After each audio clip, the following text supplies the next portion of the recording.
Hi Year 13, so the next poem that I'm going to have a little look at is Look We Have Coming to Dover.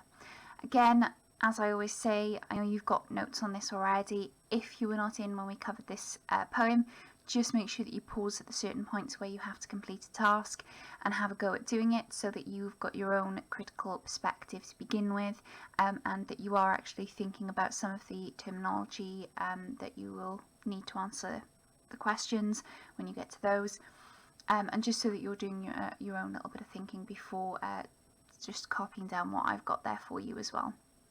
Okay, so diving straight into the starting activity then. So you've got there some keywords. If you, again, like I said, were not in, just pause at this point and then have a go at writing down those words with the definitions. Obviously you can search for those as well if you're not quite sure at this point, but I will go through them then as well. Okay, so hopefully you've paused there. The definitions then. So ratcheting is the rising and falling in a steady way. Cushy is just comfortable. Vexing, causing annoyance, frustration or worries. Blenaries, influence or persuade using flattery or charm. Ennoble, to give a noble title. Sundry is various items, not important enough to be mentioned individually or meaning various knots. There is another meaning for that, but actually in the context of this poem, that's the one that we want. Okay, so what I will do, as always, I will read through the poem itself, then I will put up some questions for you to have a little think about and get your own critical opinion on the poem, and then I will go through and break down the poem for you. So I'll put the questions up so you can have a little think about them as I'm reading it. So you've got, what inferences can you make about the title, so we're not neglecting the title there as always. How do the juxtaposing images of positive and negative images impact the reader?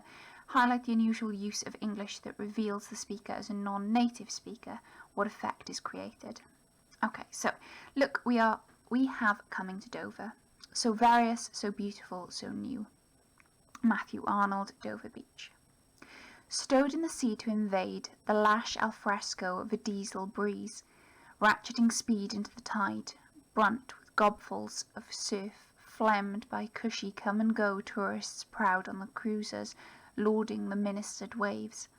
Seagull and shoal life vexing their blenaries upon our huddled camouflage past the vast crumble of scummed cliffs, scramming on mulch as thunder and bladders yobbish rain and wind on our escape hutched in a Bedford van. Seasons or years we reap inland, unclocked by the national eye, or stab in the back, teemed for breathing, sweeps of grass through the whistling asthma of parks, burdened, ennobled, poling sparks across pylon and pylon. Swarms of us, grafting in, the black within shot of the moon's spotlight, banking on the miracle of sun, span its rainbow, passport us to life. Only then can it be human to hoik ourselves, bare-faced for the clear. Imagine, my love and I, our sundry others, blared in the cash of our beeswax cars, our crash clothes free to raise our charged glasses over unparasoled tables, east babbling our lingos, flecked by the chalk of Britannia. Alright, so as I said, hopefully you've paused there and you've had a little go then at answering those questions. And what I will do now is sort of dive into the analysis of the poem. So these are sort of my own notes, and then I have had a little look to see what other people have said about the poem, just then to kind of either reinforce or to offer me a different perspective on the poem itself. So I'll start with the title. Looking then immediately at the title, we already have this grammar error. So look, we have coming to Dover. It highlights this language difference then, so highlighting maybe for the reader that this is clearly the story within the poem is telling us of immigration.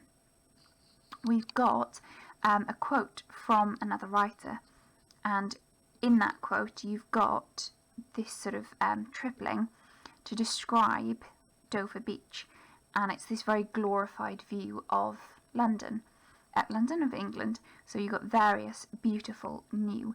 So the connotations of those words then being very positive, it highlights very sort of very positive viewpoint of England.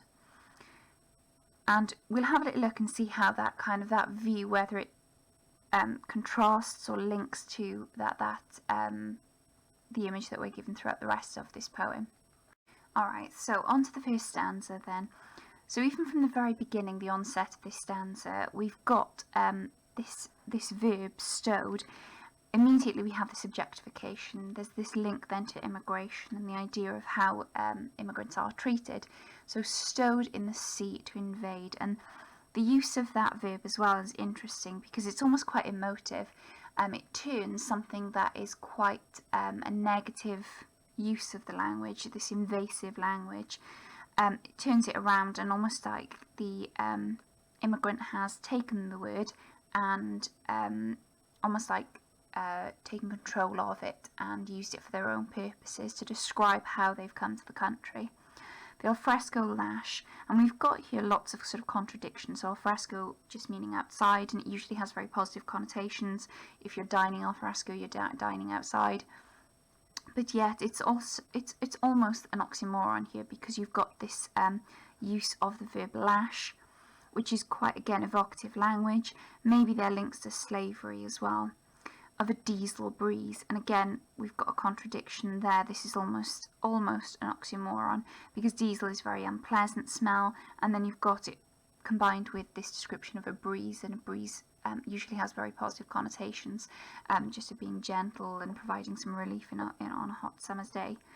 Ratcheting speed into the tide, brunt with gobfuls of surf, phlegmed by cushy come and go tourists.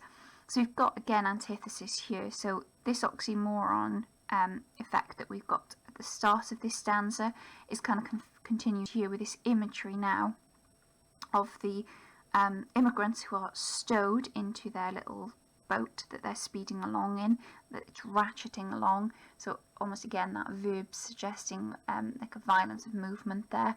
It's not particularly a pleasant trip. And that is then contrasted with those on the cruises, who are on this sort of cushy come and go tourist cruise ship, which is sort of offering this contrast to the stowed away immigrants.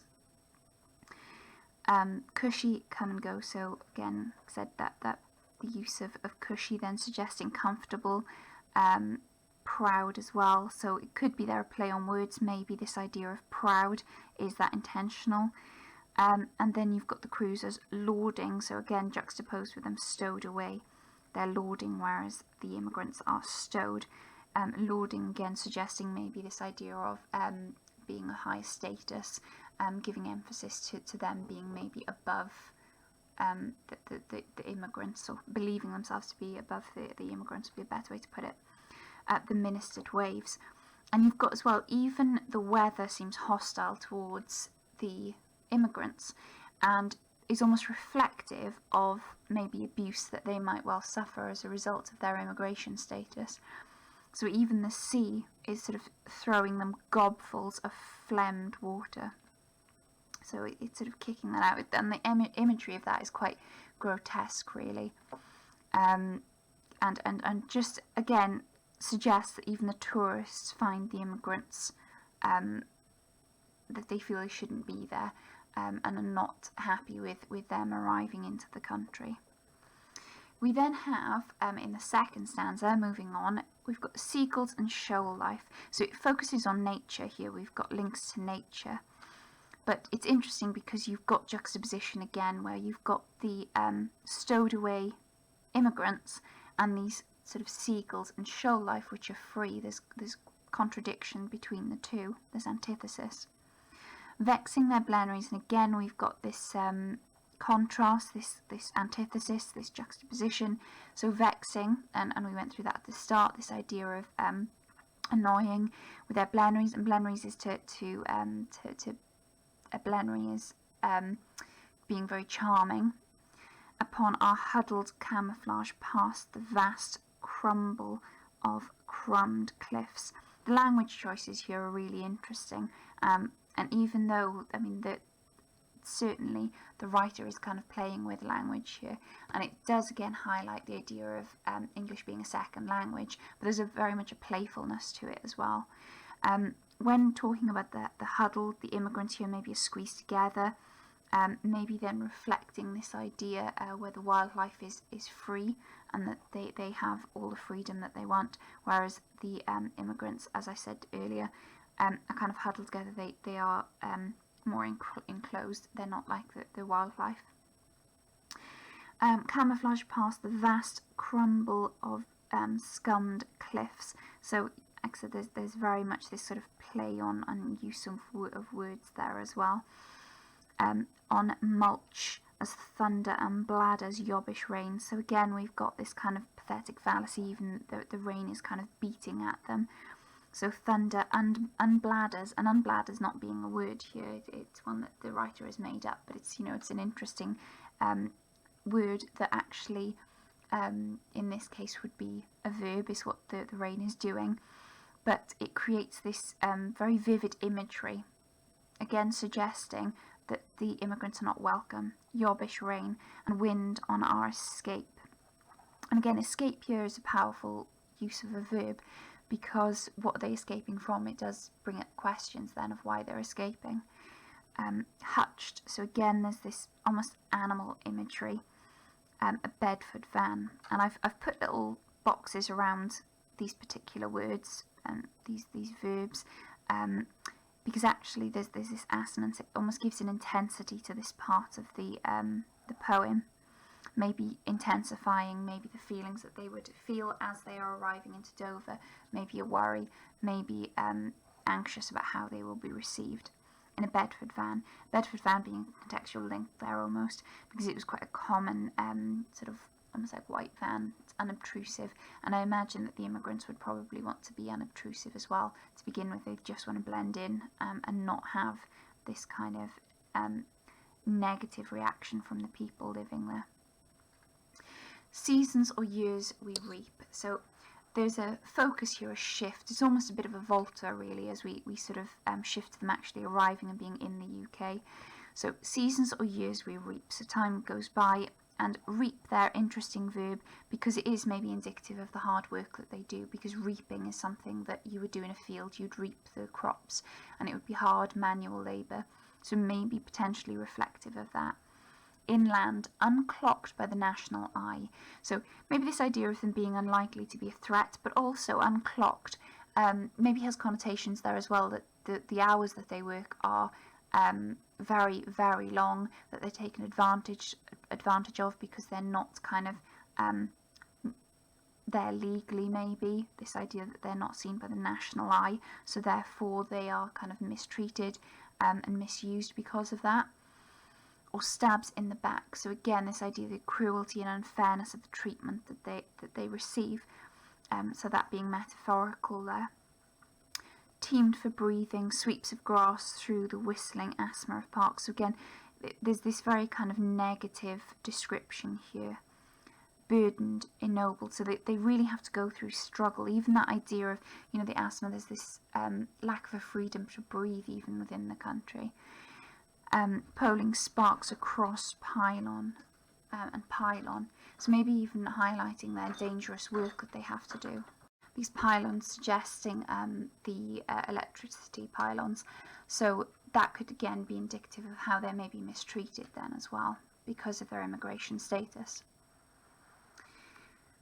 Swarms of us, so we move on again, and it comes back to this kind of almost takes the language then of this idea of invasion, but again dehumanises them. Swarms of us, grafting, and again that verb suggesting how much hard work that they have to put in. The black within shot of the moon's spotlight, so maybe doing work in very unsociable hours, and this need maybe to hide out of the spotlight. They don't want to be in a spotlight, so therefore they work in the dark. Banking on the miracle of sun, so hoping maybe that hope that this being maybe metaphorical of the idea of the future being better for them. Span its rainbow, so this idea of being able to kind of bridge their way to a better life. Passport us to life, so this idea then proof of maybe national identity becoming real, that they become they are given this national identity, but also could be a claim to the passport for happiness. So that could have two interpretations, this idea of passport as to life. Only then can it be human to hoik ourselves barefaced for the clear. So it's only once they've got that national identity that they are then even viewed as human. Before that, they're objectified. This idea then of, swarms invaded. So it's almost animalistic in the way that they're described to begin with. And only once they are then legally seen as able to sort of live and work in the UK, that is when they are seen as human.